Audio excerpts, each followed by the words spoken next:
Hey guys, in today's video, I bring you an unbelievable and breathtaking story. Let's meet Elkanah Thorne, a respected rabbi from Jerusalem, who literally died during the Yom Kippur service and returned with a devastating message about what's about to happen in 2025. What he saw on the other side when he met Yeshua and received 3 apocalyptic prophecies will leave you speechless. So before we start, leave your like, subscribe to the channel so you don't miss any content like this, and activate the bell to receive all notifications. Now, get ready for this intense and revealing journey. The murmur of prayers filled the synagogue like the gentle sway of a spiritual sea. I stood before the congregation, my eyes closed, reciting the words of Kol Nidre with a depth that seemed to touch the roots of my soul. That Yom Kippur night, the hall was packed. I saw familiar faces, entire families seeking atonement, and the sound of prayers mingled with the light rustling of the pages of the Siddur. I was their guide, the rabbi many followed with confidence, and that weight had never scared me.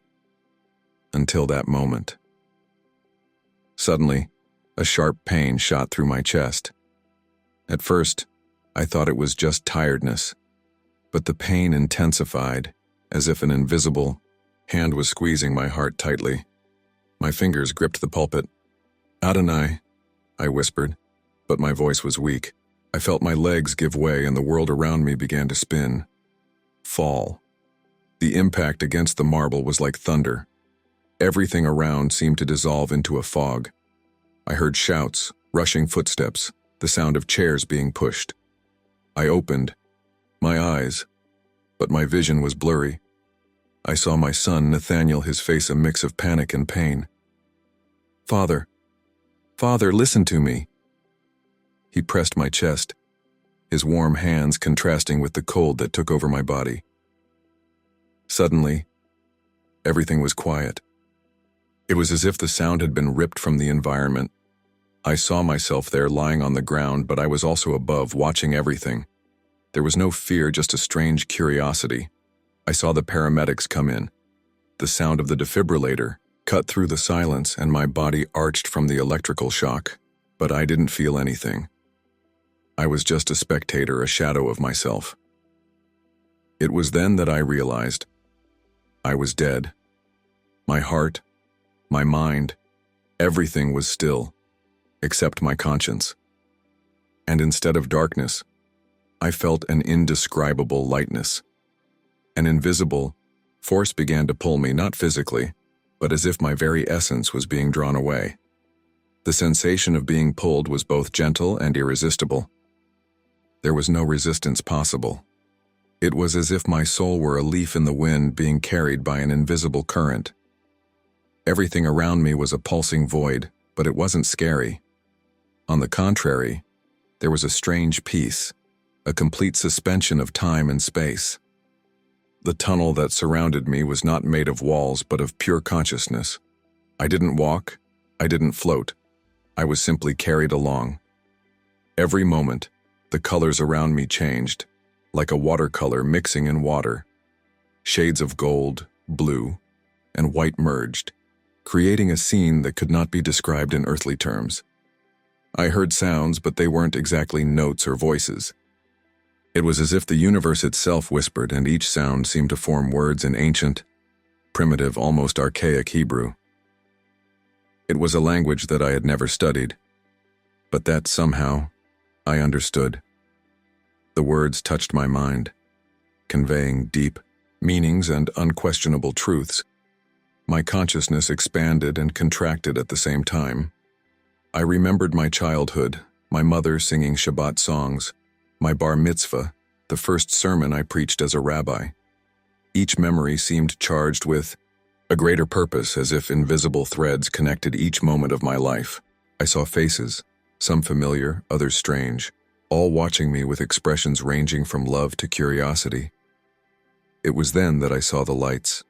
They were entities of pure luminosity, shapes that did not have defined contours, but that conveyed an unmistakable presence.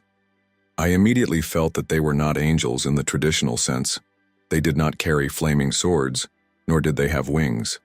They were the observers, and their energy enveloped me like a hug. There were no words, but I understood. They were there to guide me. Without me having to ask, I knew where I was being taken. The Valley of Judgment was not a place of condemnation, but a space of revelation. There, the truth would be exposed, not just about me, but about all humanity. When we arrived at the Valley of Judgment, my perception of reality was completely challenged. It was not a valley like those on Earth, but a vast expanse where time and space seemed intertwined. The floor was like molten glass, reflecting not only the sky above, but also memories, emotions, and visions from past lives. The light there did not come from a sun, but emanated directly from the figures that filled the place. I recognized many of them. Historical figures of Judaism that I have studied throughout my life. Men whose writings formed the basis of what I believed to be absolute truth. There was a renowned Kabbalist, whose texts I have cited countless times in my sermons. He approached me, his eyes glowing like embers. "Our understanding has always been incomplete," he said, without moving his lips. His voice seemed to resonate directly in my mind. Beside him, other spiritual leaders walked. Some had expressions of deep anguish, as if they were reliving every mistake they had made in life. Others, on the contrary, were in ecstasy, radiating a peace that was almost painful because it was so intense. They didn't speak, but their stories were there, visible, projected onto the surface of the valley, as if each life was an open book. That's when I saw someone who made me shudder. My great-uncle, a man who had died in Auschwitz. He was a tragic figure in our family, someone whose faith remained unshakable even in the concentration camps. But there, in that valley, his expression was different. There was a mix of relief and sadness in his eyes. "We reject the true Messiah," he said. His words pierced my soul. Yeshua was the one we waited for, and we blinded him with our own unbelief. The impact of this revelation was devastating. I, who had spent decades teaching the opposite, felt as if my own spiritual heart was being crushed. Isaiah 53, a chapter I had always interpreted as a metaphor for Israel, now unfolded before me with crystal clarity. It was not about a nation, but about a person. The suffering servant was not an allegory, but a direct prophecy about Jesus. It was as if a veil had been lifted, and for the first time, I saw the truth. The instant this truth unfolded before me, an indescribable presence filled the Valley of Judgment. It wasn't just light, it was the very manifestation of truth, as if the reality around me bowed in reverence. In the center of this light, I saw a figure that seemed at once familiar and completely beyond human comprehension. I knew without needing words that I was before Yeshua. His appearance was as described by the prophet Daniel, hair as white as wool, eyes as fire. But it wasn't just the eyes that burned. It was my own soul that seemed to be standing before a furnace. All my sins, my doubts, every time I rejected the possibility that he was the Messiah, now weighed on me like chains. My spiritual body gave way, and I fell to my knees, unable to bear his presence. Elkanah, he called, and his name on my lips was a melody and a judgment at the same time. There was no condemnation in his voice, but a love so pure that it completely disarmed me. I expected reproof, deserved reproof, but he looked at me as if he saw beyond my mistakes, as if he saw the divine purpose behind each stumble. I felt tears running down my face, even though I didn't have a physical body. I didn't know. I managed to stammer out, "Forgive me, Yeshua. Forgive my blindness." He approached, and the light around him enveloped me like a cloak. "You were chosen for this moment," he said. "Time is running out, and your testimony must be a torch in the darkness." His hand touched my forehead, and a wave of revelation washed over me. Images formed before me, visions of the near future. I saw Jerusalem, the Temple Mount, crowds in an uproar.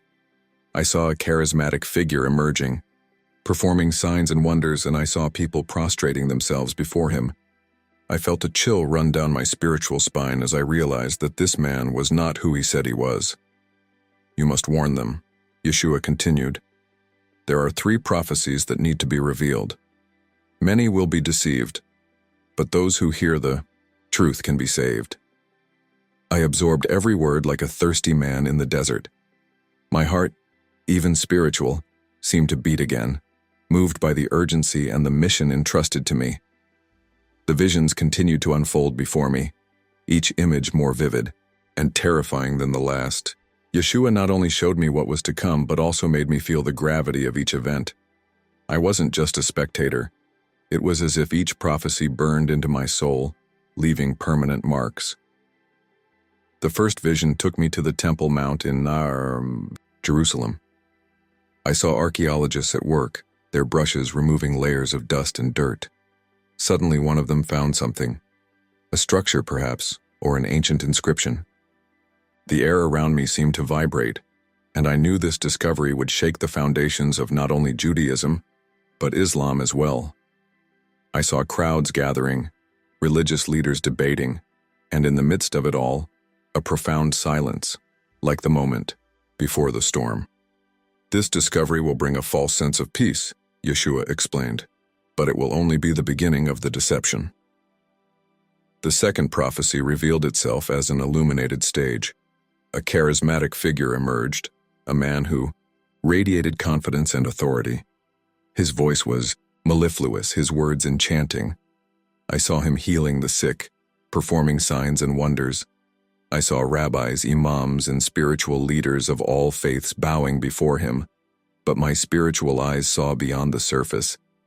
Behind his smile, there was darkness. Behind his miraculous hands, there were spiritual currents. "He is the false Messiah," Yeshua said. "He will deceive even the chosen if possible." The third vision brought a digital world, bright and seductive. I saw the Jewish digital identity system being presented as a blessing. People received a device, a kind of brand that integrated medical, banking, and even religious records. Everything seemed convenient, safe, almost perfect. But then the mask fell. What started as a choice became an obligation. I saw those who refused being driven from their communities, their lives falling apart. I saw families being separated, businesses being destroyed. And finally, I saw something that made me shudder. Those who accepted this mark seemed spiritually empty, as if a part of their soul had been consumed. "This is the final trap," Yeshua warned. "To accept this mark is to renounce salvation. Free will be tested to the limit, and only those who keep their eyes on the truth will be freed." The urgency in his voice echoed within me. I knew there was no time to waste. My words would need to be a cry of warning, a desperate attempt to save those who could still be saved. As soon as the visions dissipated, I felt a sudden pressure pulling me back. It was as if an invisible rope was dragging me out of that spiritual realm. The light around me began to fragment, and the valley of judgment dissolved into a golden mist. I heard Yeshua's last words echoing, "Time is running out, Elkanah. Go and tell the truth." Suddenly, the darkness gave way to cold, clinical light. I opened my eyes, and the world around me was enveloped in metallic sounds and rushing voices. The pain returned with a vengeance, throbbing in my chest. The hospital's fluorescent lights flickered above me, and I felt the firm touch of someone's hands holding mine. "He's back, we have a pulse," shouted a male voice. A doctor's face appeared in my field of vision, his eyes wide.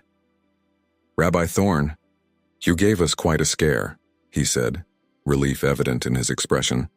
My mouth was dry and my mind was still floating between two worlds. How long?" I managed to whisper. 17 minutes, he replied. "You were clinically dead for 17 minutes. We don't know how you came back without brain damage. It's a miracle."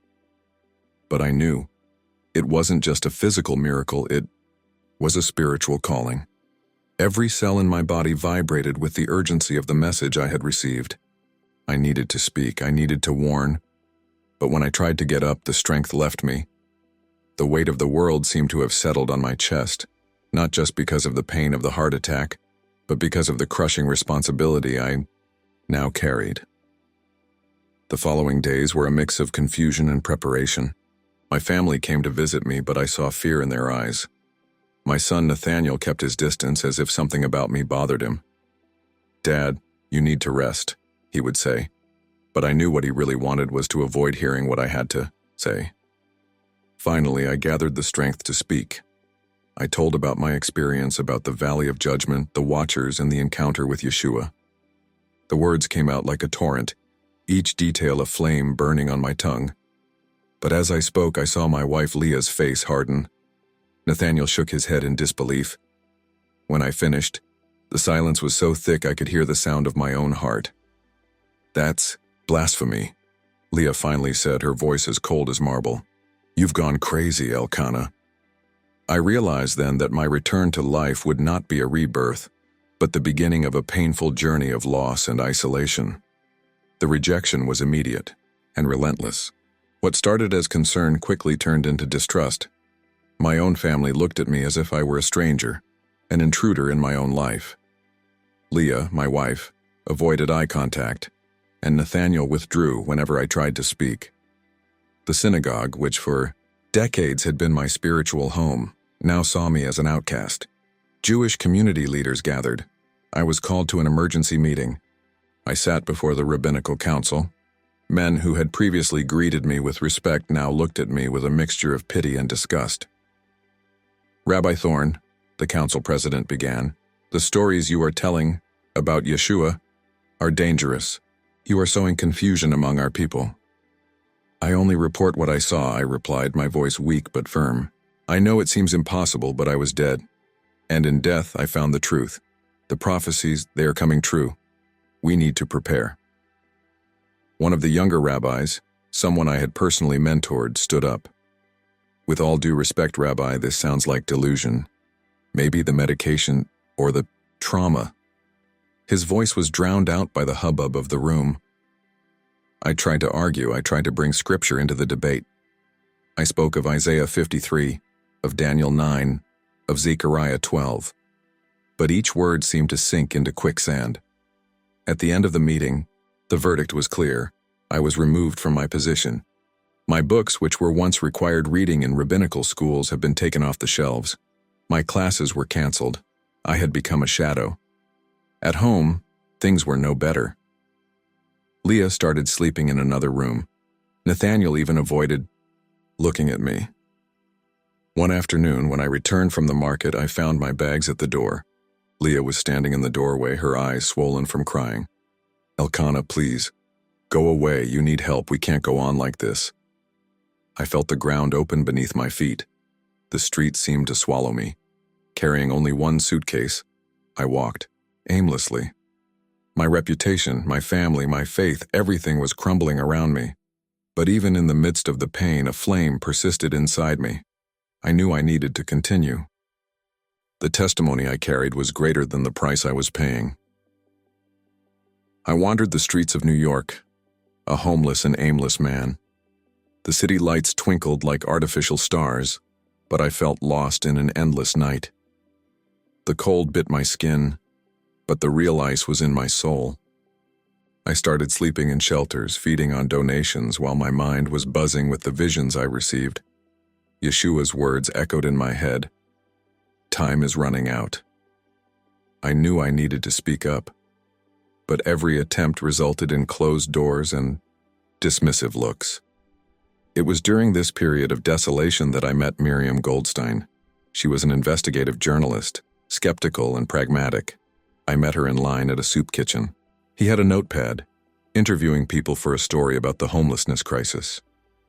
As I approached, my unkempt appearance and feverish gaze seemed to spark his curiosity. "What's your story?" he asked, his pen ready to take notes. I told everything.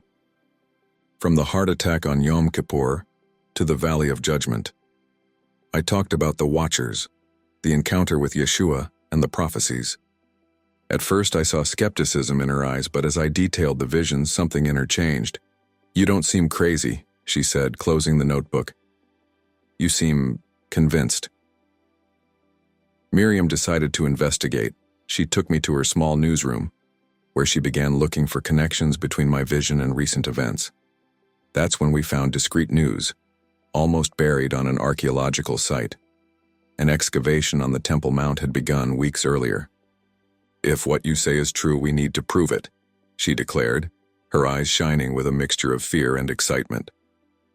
At the same time, I met Zadok Levine, a Torah scholar who had read about my account on a small religious discussion forum. He was a meticulous man, always searching for patterns in Scripture. Upon hearing my story, he began to analyze the Torah codes, looking for confirmations of the prophecies. "Elkanah, there's something here," he said, his fingers skimming across, a page full of numbers and letters. "I see the same patterns. Discovery, deception, mark. It's all here." For the first time since returning to life, I felt that I was not alone. Miriam and Zadok didn't just believe in me, they were willing to act, but I knew this was just the beginning. Visions were about to become reality, and the world still had no idea what was coming. The visions continued to unfold before me, each image more vivid and penetrating than the last. It was like watching a parallel reality, where time and space bowed to the truth. I saw the Temple Mount, imposing and sacred, and around it, crowds moved like a restless river. There were archaeologists digging, their gloved hands removing layers of dirt and dust. A sense of anticipation hung in the air, as if even the stones knew that something monumental was about to be revealed. Suddenly, one of the archaeologists stopped. He withdrew an object from the earth, his eyes widening. I couldn't see exactly what it was, but I knew this discovery would shake the foundations of Judaism and Islam. The vision allowed me to feel the impact of this revelation. I saw the perplexed faces of religious leaders, the crowds debating, fear and hope intertwining like threads in a spiritual tapestry. There was a strange energy, a deep silence that preceded the chaos. The image has changed. Now I was in the middle of a large crowd. People looked at a figure in the center, a charismatic man who emanated a magnetic presence. He spoke, and his words spread like fire through dry straw. I couldn't hear what he said, but I saw the effect on his listeners. There were tears, laughter, devotion. I even saw rabbis, men of unshakable faith, bowing before him. His eyes shone, and he stretched out his hands, performing signs and wonders.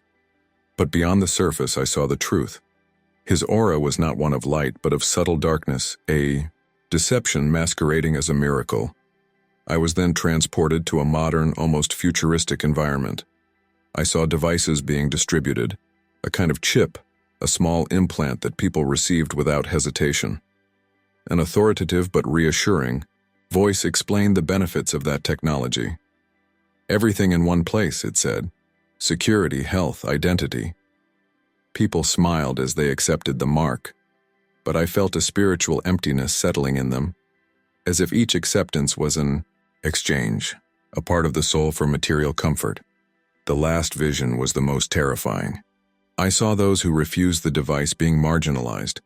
Firstly, they were no longer able to access simple services, such as markets and hospitals. Afterwards, they were removed from their communities. And finally, they became invisible, as if the world had forgotten their existence. I saw families being separated, children crying, adults wandering the streets aimlessly. Yeshua's voice sounded again, firm and full of compassion. Free will be tested, many will be deceived, but the truth remains for those who choose to. See? My spirit shook. The vision stopped, but the weight of what I had witnessed remained. I knew that when I came back to life, I would carry this message like a torch in the darkness. The feeling of being pulled back into my body was abrupt, almost violent. Everything around me fell apart as if the veil between the spiritual and the physical had been torn. The visions dissipated and I felt intensely cold. My eyes opened, and the hospital's fluorescent light momentarily blinded me. The sound of machines beeping around me mixed with the hurried voices of doctors and nurses. At first, everything seemed hazy, My mind was still partially in the valley of judgment, and my mouth was moving without me knowing what I was saying.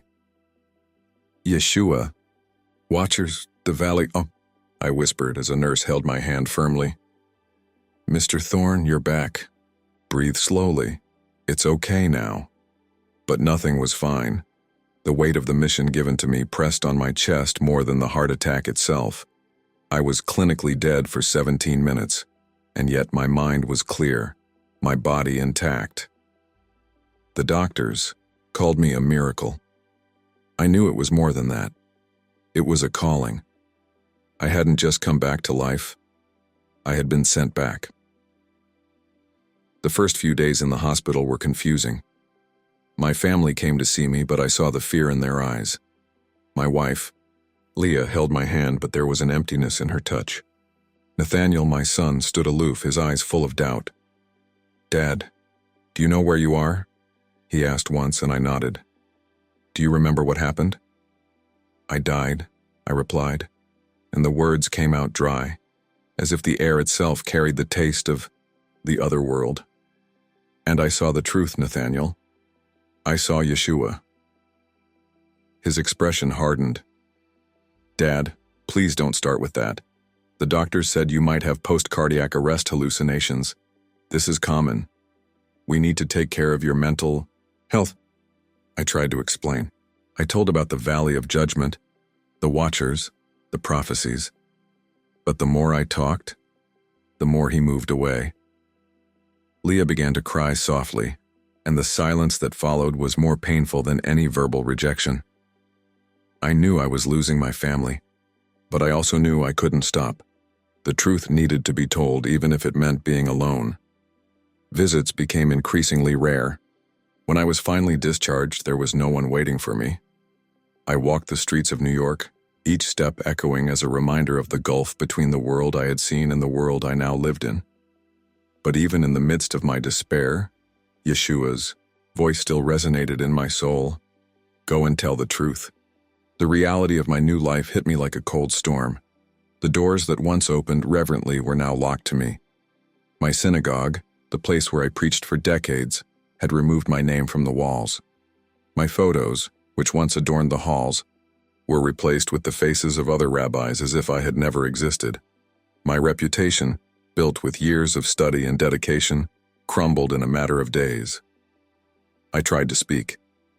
I was looking for colleagues, old friends, community members. My phone rang unanswered, my emails returned empty. On the street, people looked away. I became the crazy rabbi, the one who lost his sanity after his heart attack. My own family distanced itself. Leah moved into her sister's house, taking Nathaniel with her. I received divorce papers without warning, and their silence was more deafening than any words of rejection. Without money, without a home, I started sleeping in shelters.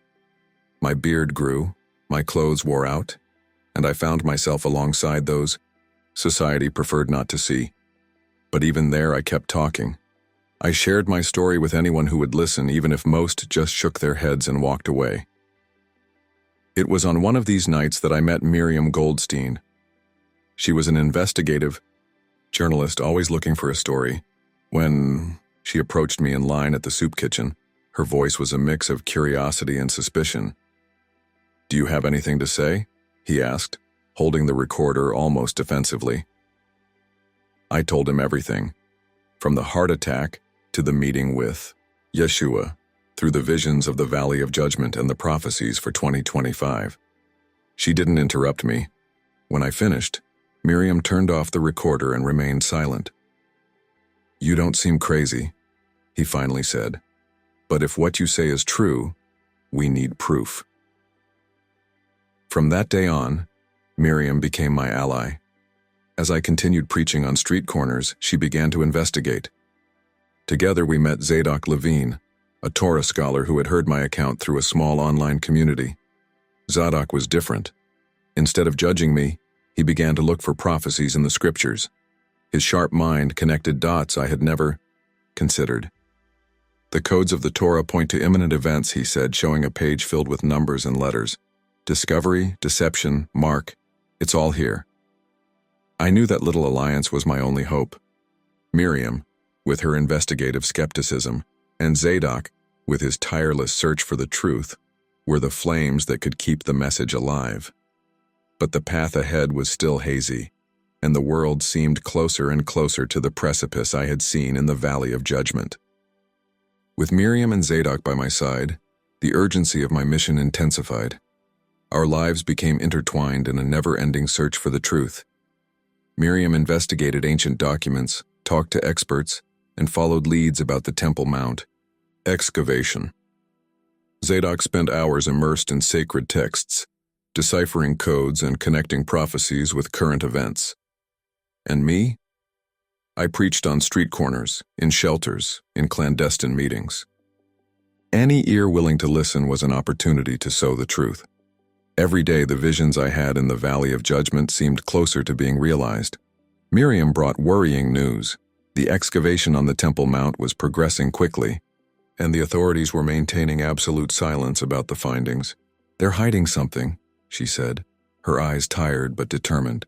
"If they find out what you saw, the world will not be prepared." Zadok found patterns in the scriptures that corroborated my prophecies. "Look at this," he said, pointing to the parchment before us. "The Torah codes speak of a charismatic figure who will deceive many, and of a mark that will be imposed on the people. It is exactly what you described." His fingers trembled slightly, but there was an unshakable conviction in his voice. "Elkanah, it's not just a vision anymore, it's real." We started to gather a small group of people who believed in us. They were skeptics, scholars, religious people, and even agnostics who felt that something was wrong in the world. We organized discreet meetings, away from the watchful eyes of religious and government authorities. Each meeting was a mixture of prayer, scripture study, and fervent debate. Fear hung in the air, but also a timid hope. I knew, however, that the price would be high. The threats started to arrive. Graffiti on the door of Miriam's apartment. Anonymous emails to Zadok warning him to shut up before it's too late. As for me, my image continued to circulate among the faithful as that of a dangerous apostate. But I couldn't stop. Yeshua's call was stronger than any intimidation. Today, as I record this story, I feel the weight of every word. I know my chances of being heard are slim, but it doesn't matter. My mission is to plant the seed of truth, even if it only germinates after I leave. If you are listening to this, I urge you to seek the truth with your own eyes. Read Isaiah 53, Daniel 9, and Zechariah 12. Question what you are told. Time is running out, and every soul that awakens to the truth can be saved from imminent deception. May the God of Abraham, Isaac, and Jacob open your eyes and your hearts. I am Elkanah Thorne, and this is my truth.